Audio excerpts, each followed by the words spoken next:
धन्यस्त्वं मुनिशार्दूल तपोनिधिरुदारधीः भक्तित्रिकं न यस्यास्ति काममोहादयो मुने।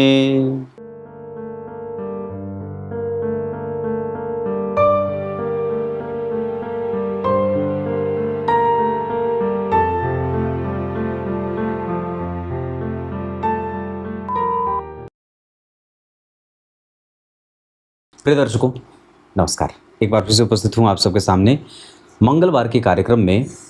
आज का कार्यक्रम विशेष रूप से वार के अधिपति मंगल देव के ऊपर केंद्रित रहेगा। ये जब से मैंने एक एक वार के हिसाब से ग्रहों के बारे में बताना शुरू किया है, मुझे बड़ा आसान हो गया है विषयों का चयन करना, और आप लोगों को भी वार के हिसाब से ग्रहों को समझने में मदद मिल ही जाती होगी। शुरू करते हैं आज का कार्यक्रम। कहीं नहीं जाना है, बिल्कुल बन के रहिएगा। जय श्री कृष्ण आवश्यक रूप से लिखना चाहिए। कल शाम का कार्यक्रम चंद्रमा के ऊपर विशेष रूप से केंद्रित था, सोमवार था। अगर आपने नहीं देखा है तो जाकर के देख लीजिए। उसमें मैंने चंद्रमा से या चंद्रमा के सहयोग से बनने वाले 5 से 7 ऐसे सिद्धांत बताए हैं जो आपको नितांत कमज़ोर घर में जन्म लेने के बावजूद महान, पराक्रमी और श्रेष्ठ व्यक्ति बना सकता है, धन वगैरह और सुख के मामले में। आज का जो विषय है वो मंगल से केंद्रित है, मंगल से प्रभावित है। अनात्मिक रूप से अगर मंगल के बारे में बात करेंगे तो मंगल देव डॉक्टर, इंजीनियर, लोहार, लोहे से संबंधित काम, ऑटोमोबाइल सेक्टर, प्रोफेसर और सैनिक बनाते हैं। जबकि आत्मीय रूप से ये हमारी कुंडली के इच्छा पूर्ति के साधक ग्रह हैं। मतलब व्यक्ति को जो इच्छा है उसकी पूर्ति के लिए जो वो पराक्रम करता है, उसके सूचक या उसके अध्येता हमारे शरीर में उपस्थित मंगल देव हैं। और बाह्य रूप से अगर देखते हैं तो इनके प्रभाव हमारे शरीर के नाक और कान और गाल आदि पे पड़ता है। बोन मैरो भी यहाँ से देखा जाता है। आज का जो विशेष कार्यक्रम है वो मंगल देव के ऊपर केंद्रित है, जिसमें हम ये जानेंगे बहुत सटीकता से कि कौन सा ऐसा भाव और कौन से ऐसे भाव के स्वामी हैं जो अगर मंगल के साथ बैठ जाते हैं या मंगल से संबंध बना लेते हैं या मंगल से दृष्ट हो जाते हैं तो व्यक्ति को बादशाह बना देते हैं, राजा बना देते हैं, नृप बना देते हैं। बादशाह मैंने ऐसे ही कहा है, पर विशेषतया राजा बना देते हैं। मंगल कैसे सहायक हैं आपकी कुंडली में आपको राजा बनाने में, इसी वजह से मैंने थंबनेल पे ये बात लिखी थी। आइए, ये एक जन्म चक्र है, इसे आप दशमांसा में भी चक्र में समझिएगा। मतलब ऐसा ही दशमांसा चक्र होता है तो आपके सामने लग्न और दशमांसा ये दोनों वर्ग चार्ट होने चाहिए। नौमांसा पे मैं ये थोड़ा कम ध्यान आपका लेके जाऊंगा, पर विशेषतया कर्म फल के लिए दशमांसा चक्र को देखा जाता है और उसमें सहायता लग्न कुंडली की होती है। तो हमें लग्न और दशमांसा चक्र को एक साथ रख लेना है। और किन किन भावों के अधिपतियों के साथ अगर आपके मंगल देव की स्थिति इन दोनों ही वर्ग चार्ट में हो रही है तो आपको ये बहुत ही उत्कृष्ट सफलता देने वाले सिद्ध हो रहे हैं। बहुत ध्यान से समझिएगा, मैं बहुत सरलता से आपको ये बात समझा रहा हूँ।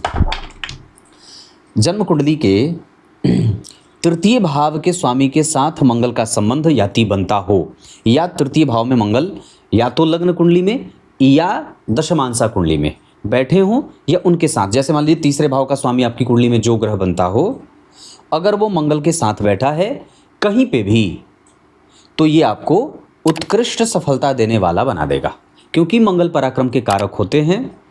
इस वजह से यहाँ से हम चूँकि भाई बहन, सगे संबंधी, इष्ट मित्र, माता का सुख, माता के प्रति भाव और साथ ही साथ आपका पराक्रम, क्रिएटिविटी और राजनीति और पॉलिटिक्स वगैरह भी देखा जाता है। यहाँ से आपका कम्युनिकेशन भी विचार किया जाता है। इसका अर्थ होगा कि अगर इस भाव के स्वामी के साथ या अगर इसी भाव में चाहे लग्न या दशमांसा चक्र में अगर मंगल बैठे हैं तो ये शुभ परिणाम देने वाले होंगे। ये पहली बात है। इसमें एक सिद्धांत ये हो जाएगा कि अगर वो ग्रह नीच राशि का बैठा है, जैसे कर्क राशि में मंगलदेव नीच के होते हैं, तो भी वो सामान्यतया उत्कृष्ट परिणाम देने की योग्यता जरूर रखते हैं। ये पहली बात हो गई। दूसरा, जन्म कुंडली के चतुर्थ भाव के अधिपति के संग या चतुर्थ भाव में अगर मंगलदेव बैठे हैं तो आपके जीवन में संघर्ष के साथ आपको सफलता देंगे। एक लाइन की बात है, यहाँ आपको संघर्ष भी मिलेगा और आपको सफलता भी मिलेगी। यहाँ थोड़ा संघर्ष कम था या ना के बराबर था।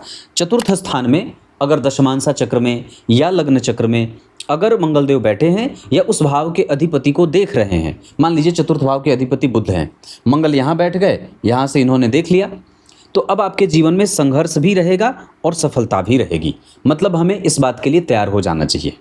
उसके बाद जन्म कुंडली के अगर पंचम भाव के अधिपति के साथ मंगल का संबंध बनता हो, बहुत ध्यान से समझेंगे, दशमांसा चक्र की भी बात कर रहा हूं, अगर जन्म कुंडली के पंचम भाव से मंगल देव का संबंध बनता हो, यानी कि वो एक साथ बैठे हों या मंगल पंचम भाव के ऊपर देख रहे हों या पंचमेश को मंगल देव देख रहे हों, तो ये आपको हाजिर जवाब बनाते हैं।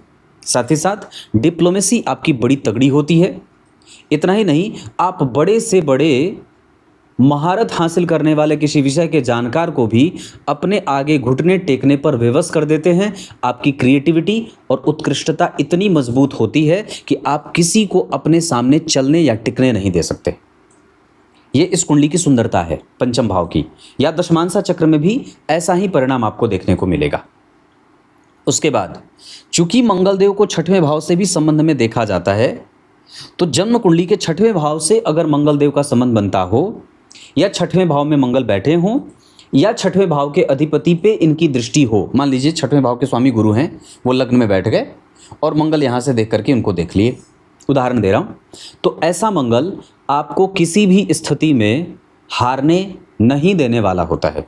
इतना ही नहीं, अगर छठवें भाव से आपके मंगल का संबंध बन रहा है या छठवें भाव के स्वामी को मंगलदेव देख रहे हैं, तो आप आलसी नहीं हैं। अगर आप आलस्य कर रहे हैं तो हो सकता है कि आपकी दशा आपको आलसी बना रही है, पर वस्तुतः बाय नेचर आप आलस्य वाले नहीं हैं इंसान। यहाँ आपको तात्क्षणिक किसी भी समस्या का हल आपकी हथेली पे उपस्थित होता है। आपके सामने कोई भी बहुत बड़ी समस्या बहुत लंबे समय तक आपको परेशान नहीं कर सकती है या ना तो करती है। इसके बाद अगर बात करते हैं तो इतने सारे, मतलब तृतीय, चतुर्थ, पंचम और षष्ठम, इन भावों के साथ अगर मंगल का संबंध बना तो ये सकारात्मक श्रेष्ठ शुद्ध परिणाम देते हैं, शुभ परिणाम देते हैं।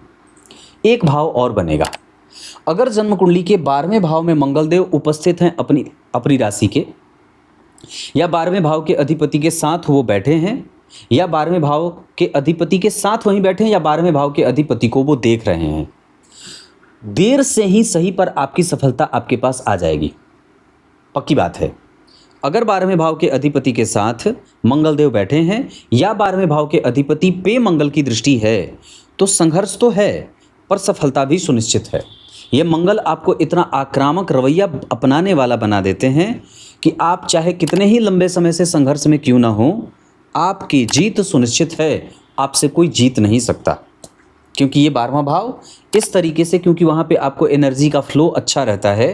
अगर उस भाव के अधिपति के साथ बैठे हैं तो सकारात्मक परिणाम देंगे, अगर अकेले वहीं पे उस भाव के स्वामी होकर के बैठे हैं तो भी आपके जीवन में आरंभ में भले किसी भी कार्य को करने में मशक्क़त बन रही है, नौकरी में, व्यापार में, किसी भी कार्य में, लेकिन अंततोगत्वा आपका काम बहुत ही उत्तम परिणाम देने वाला होगा और अंतिम में आपका परिणाम निश्चित रूप से आपके पक्ष का होगा। इसके बाद जन्म कुंडली के दशम स्थान की बात करते हैं। मैंने बचाया है मंगल द्वितीय, उसके बाद सप्तम, अष्टम में बचाया है, नवम में बचाया है, दशम में बचाया है। इन भावों के मंगल के बारे में कभी चर्चा करेंगे, पर आज हम शुभ प्रभाव की चर्चा कर रहे हैं। दशम स्थान में अगर मंगल अकेले बैठे हैं, भले ही अपनी ही राशि के क्यों ना बैठे हैं, ये अच्छे परिणाम नहीं देते, लेकिन इनका शुद्ध और विशुद्ध परिणाम दशम भाव में किसी ग्रह के साथ होने पे दिखता है, उस भाव के स्वामी के साथ बैठे होने पे दिखता है, या दशम भाव के अधिपति पर अगर मंगल की दृष्टि पड़ जाती है, तो ये आपको चिरंतन सुखों वाला, एक से अधिक भवन, भूमि और वाहन के सुखों वाला, विश्व की भांति अपने शत्रुओं पे प्रहार करने वाला, कभी भी हार न मानने वाला, स्वाभिमानी और नैतिकीय तत्वों का पालन करने वाला जिम्मेदार पुरुष बना देते हैं। ये मंगल देव हैं जो आपकी कुंडली में अगर विलक्षण बैठे हैं तो आपको बड़ा ही विचित्र बना देते हैं और आपको आपकी थाह लगाना किसी भी सामान्य व्यक्ति के बस के बाहर होता है। ये जन्म कुंडली के द्वितीय नहीं, तृतीय, चतुर्थ, पंचम, षष्ठम, दसम और 12वें भाव के मंगल देव के बारे में मैंने ये अनोखी बात प्रस्तुत की है। अब हमारी बात शिव पुराण पे होती है। जो कार्यक्रम के आरंभ में मैंने शिव पुराण पढ़ा था, किसी दर्शक ने लिखा था, शुक्ला जी हैं कोई, अनूप शुक्ला जी, उन्होंने लिखा था कि बड़ा अच्छा लग रहा है आपके मुख से शिव पुराण की कथा सुन। भगवान की बात है, अच्छा तो लगेगा ही। अब नारद जी क्या करते हैं, पहले वो शिव जी के पास गए, उसके बाद विष्णु ब्रह्मलोक में गए ब्रह्मदेव के पास, अब उसके बाद विष्णु लोक में गए और ये सारी बातें कि मैं तपस्या कर रहा था, इंद्रदेव ने कामदेव और रति को मेरे पास भेजा था, मैं उनसे प्रभावित नहीं हुआ और मेरा काम पे नियंत्रण हो गया जैसे भगवान शिव को है, ये बात मैं सबको बताता हुआ आपको भी बताने आया हूँ। वहाँ जाने पे विष्णुदेव भगवान जो नारायण हैं, लक्ष्मी नारायण भगवान, उनको प्रणाम करते हैं और उनका आदर करते हैं, जबकि साक्षात नारायण के ही वो परम भक्त हैं, परम उपासक हैं। भगवान नारायण के परम उपासक देवर्षि नारद हैं। नारायण नारायण हमेशा उनके कंठ से निकलता रहता है। अब ये बात जब भगवान विष्णु को पता चलती है तब उन्हें ये बात समझ में आती है कि मैं भी मायापति हूँ, मुझे भी माया रचने आती है। भगवान भोलेनाथ भी तो ऐसे ही माया के सुख हैं। तो क्या कहा, अब यहाँ से देवर्षि नारद की परीक्षा शुरू होगी। अब यहाँ पे भगवान नारायण एक विचित्र नगर बनाएंगे और वहाँ पे उस नगर में जाने से नारद जी पे किस तरीके का प्रभाव और असर पड़ता है, वो कैसे भगवान विष्णु की माया से लिप्त होते हैं और अपने आप को बांध लेते हैं, ये सारी बातें कल के कार्यक्रम में पता चलेंगी। तब तक के लिए बहुत बहुत नमस्कार।